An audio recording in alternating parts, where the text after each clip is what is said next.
Hello and welcome. This is another tips and tricks video, this time from Mike Haggar in Marvel vs. Capcom Infinite.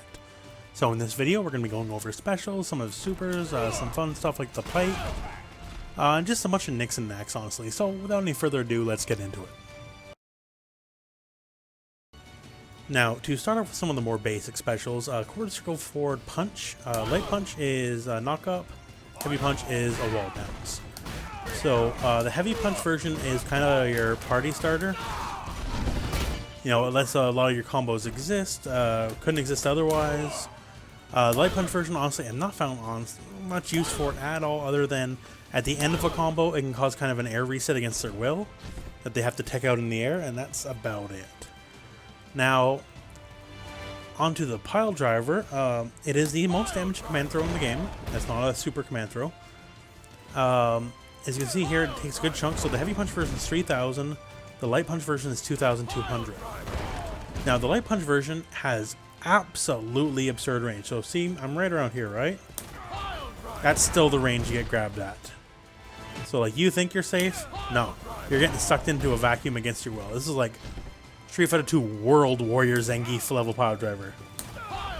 So that is just utterly absurd range. So if you manage to plink tab the pile driver, it's gonna be hard. There we go. There's an incredibly small, I'm talking maybe like 2 frames at most, window where you can hit someone, and like that's all you're gonna get is like a light kick.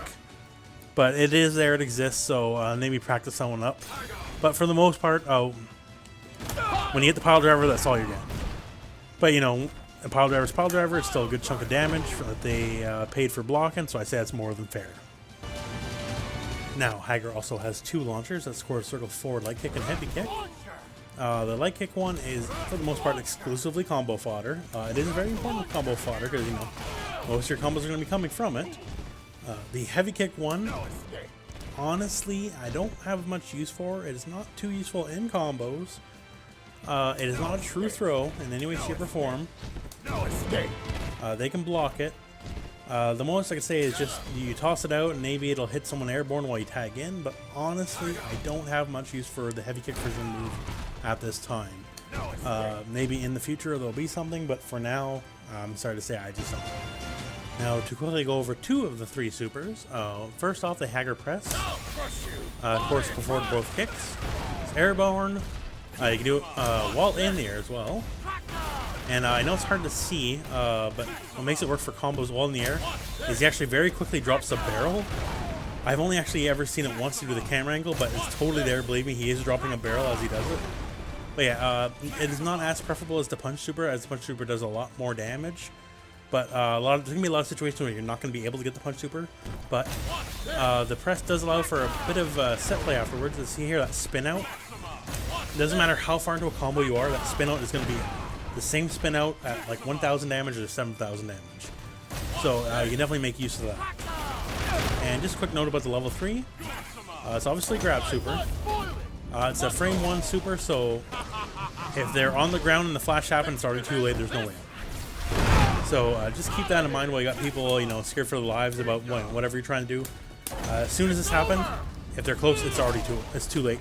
You're going to get thrown. And, you know, it is one of the more damaging level 3, so that's always a nice little feather in the cap. Now, to speak on the lariat specifically, it's good enough, and the following moves here will all be good enough to get their own sections. So lariat is the most invincible move in the game. The price tag it comes with is, I'll do this here so you can more easily see it, is your health will be drained a little bit every time you do it. You can say this is a callback back in the original final fight. Taking your super moves always took a bit of your health. So, you know, you can clear the screen, but you lost health, so it was a kind of way to scam you out of more quarters. So yeah, you will always lose health doing it. Now it is all recoverable health, and you can always get a combo follow-up afterwards. So solo, Haggar can only really get the press, you know, which is still better than nothing, right? It's a good, you know, 30%. But with a tag partner, you can get a lot more. Now, I probably should have practiced a Jetta setup, because I actually don't play Haggar Jetta, but you know, you can definitely get combos. There we go, you can get something. Anyways. Like, this is my first attempt here, but I have no idea what that combo should be. But yeah, so that's the idea anyways. You definitely get a combo follow-up afterwards. It is the most invincible move in the game. One note about its invincibility, if you stay perfectly still, it'll basically be about as invincible as the length of the move. However, if you try to special cancel or move during it, you will lose that invincibility. So if you're in, say, like a Dormammu Thorn Carpet or something, so keep that in mind. It's very deadly to do that. But otherwise, yeah, if you feel any pressure, it hits both sides. It always launches. You're always able to get a combo. This is the big check. This is the don't mess with Haggar because I can do this at any time. I don't even need to guess left or right because, you know, it's just two buttons together, right? So left or right hits both sides. It's going to work no matter what. So watch out. It's the best defensive move in the game. Now the barrels.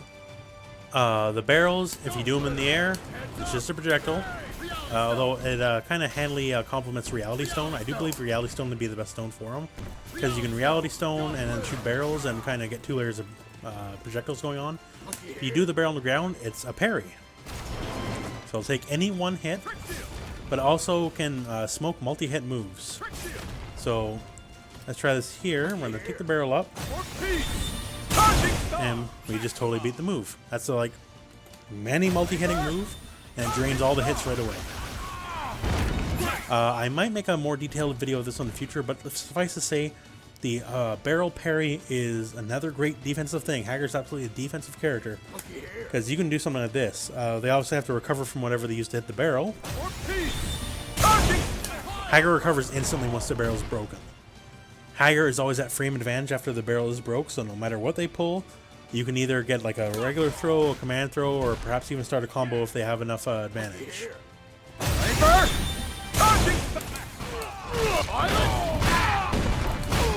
So it's just another layer of, yo, I am a very scary defensive character, watch out.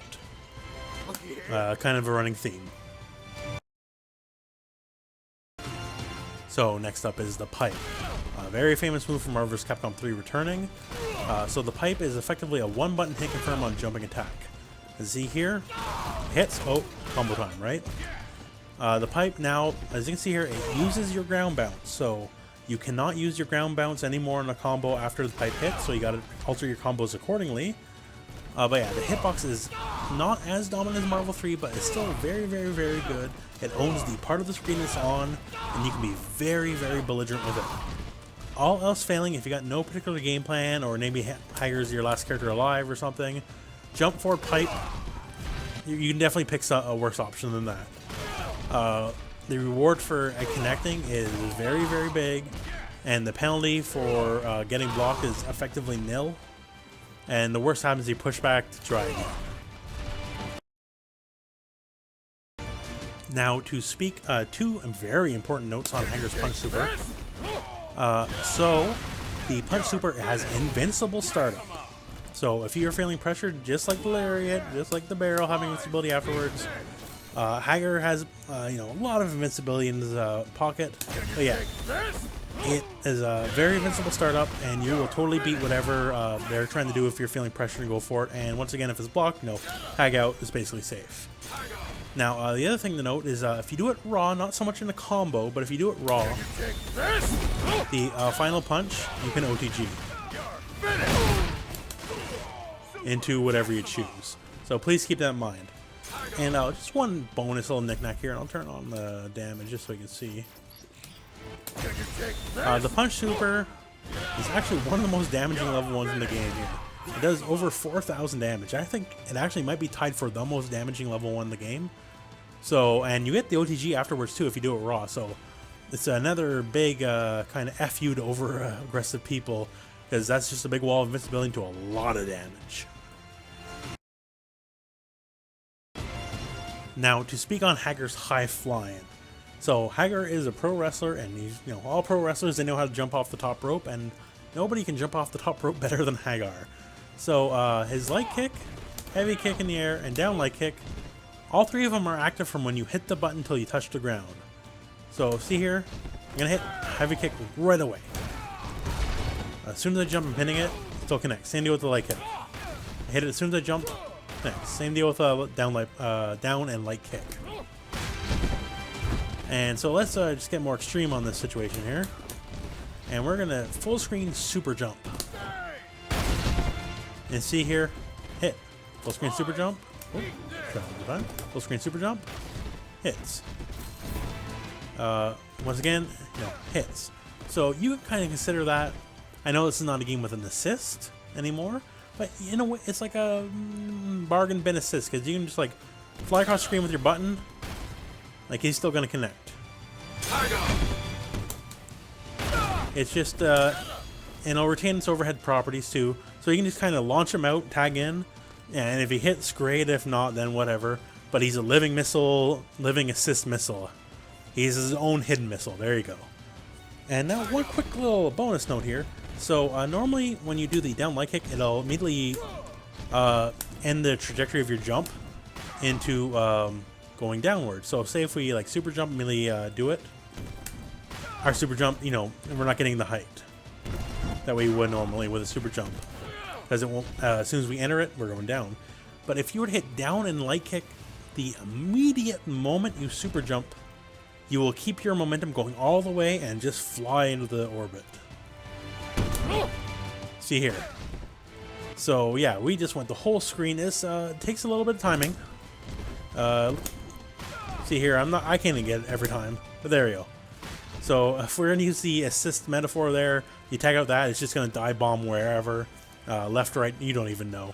But yeah, it's just a fun little trick. You do have to be very quick when you enter, but yeah, you can just become a human cannonball. Now, to quickly talk about his movement, first off, just the wave dash is obviously, for the most part, a universal thing. Like Jetta Morgan can't really do it, but I feel to really kind of mention here, it is a bit more important for Haggar, just because he's got no way to get in other than to get in. He's got no air dash. He's got no fanciness. Like, we can launch him to the moon with that little gimmick I showed you there. But, that's not a very reliable way in. But yeah, so he's definitely a character you want to learn the wave dash with. So once again, if you don't know, just dash, hit down, dash, hit down. And you string it together, and there you go. So there is a better rhythm here. If you do it as fast as possible, he's not going very fast, because a lot of his movement's in the later part of the dash. But just give it a shot, because it will help him get around, because he's obviously slower. And while jump in pipe and all that's quite good, can't be the only thing you do, otherwise you get a little too obvious. And that's kind of it for now. Just a quick mention, he obviously has the pile driver. He can also do it in the air, so if we set our bot to jump, he'll also do an aerial pile driver. So, blocking in the air is still not safe against him too. Because no matter where you are, Haggar's the king of pile drivers, and he'll throw you no matter what you're doing. But that said, he's a very defensive character. If you are more fan of a rushdown team, the only thing he can really offer a rushdown team is the lariat. But yeah, keep in mind his approach. I really prefer him with Reality Stone, just because you can Reality Stone barrel, and that can really help. The Reality Stone will help get in. Reality Stone. And a barrel toss will clear up maybe their Reality Stone or whatever as you kind of wave dash in, or just you can be belligerent and use this jump light kick as itself. It is a cross up, so if it hits, you can always get crowd light punch no matter where you are. And so if you're really getting frustrated, you can just toss yourself and just hope you connect. It works. Maybe not necessarily the most solid amount of play, but it's totally a thing you can do. But yeah, anyways, that's kind of it for a tips and tricks video. Thank you very much for watching. Go out and play some Marvel.